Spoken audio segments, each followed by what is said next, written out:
Shalom dan selamat pagi Bapak Ibu. Renungan singkat kita pada pagi hari ini saya pilih dari Mazmur pasal 100 yang ketiga, ayat 1 sampai ayatnya yang kelima.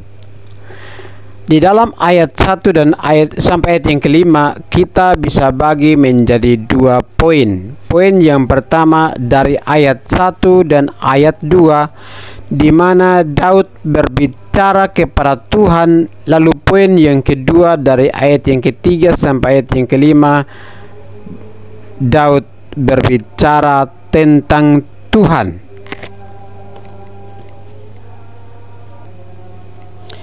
Di ayat 1 dan ayatnya yang kedua, Daud mengatakan, "Pujilah Tuhan hai jiwaku, pujilah namanya yang kudus hai segenap batinku. Pujilah Tuhan hai jiwaku dan janganlah lupakan segala kebaikannya." Ayat 1 dan ayat yang kedua merupakan sebuah refleksi pribadi Daud kepada Tuhan, di mana dia sedang merenungkan segala kebaikan Tuhan secara pribadi dengan mengatakan bahwa pujilah Tuhan hai jiwaku. Jadi Daud berkata, pujilah Tuhan hai jiwaku, dengan mengingat akan segala kebaikan Tuhan yang telah Tuhan nyatakan kepada Daud di masa-masa yang telah berlalu. Lalu di ayatnya yang ketiga sampai ayat yang kelima, Daud berbicara tentang Tuhan kepada banyak orang atau kepada umat Israel dengan mengatakan, Dia yang memuaskan, Dia yang mengampuni segala dosamu, segala kesalahanmu, yang menyembuhkan segala penyakitmu, dan seterusnya. Daripada poin yang pertama Daud berbicara kepada Tuhan, tetapi pada poin yang kedua Daud berbicara tentang Tuhan. Ini dua hal yang berbeda Bapak Ibu.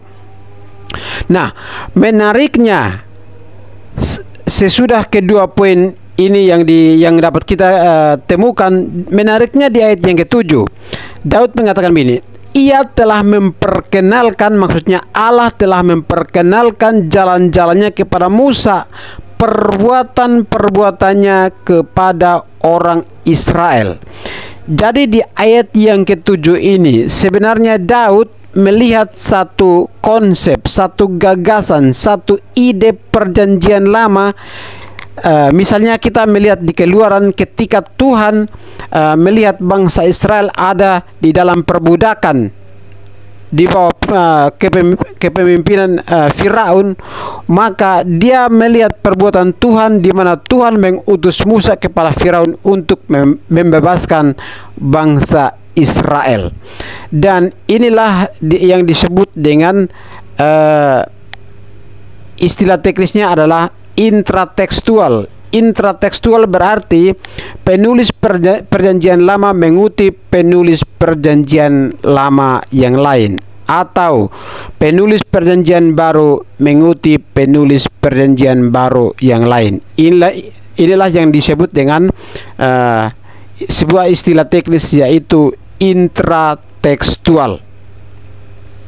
Karena itu Bapak Ibu, Daud waktu Daud merenung secara pribadi di hadapan Tuhan, dia sedang mengingat akan segala perbuatan Tuhan yang sudah terjadi pada masa yang lampau. Misalnya Tuhan mengeluarkan bangsa Israel dari negeri perbudakan, yaitu Firaun, membebaskan mereka, mengeluarkan mereka untuk bangsa Israel itu menyembah hanya kepada Allah yang hidup, yaitu Yahweh itu sendiri.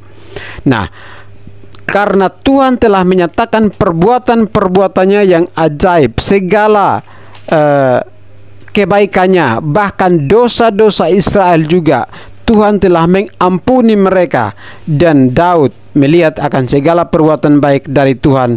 Kemudian dia sedang melakukan sebuah perenungan secara pribadi di hadapan Tuhan. Lalu sesudah ia merenungkan kebaikan Tuhan secara pribadi, dia juga berbicara tentang kebaikan Tuhan kepada orang lain, atau berbicara tentang Tuhan kepada orang lain. Bapak Ibu, kesaksian pribadi itu seharusnya dari pribadi kita, baru kita bersaksi kepada orang lain.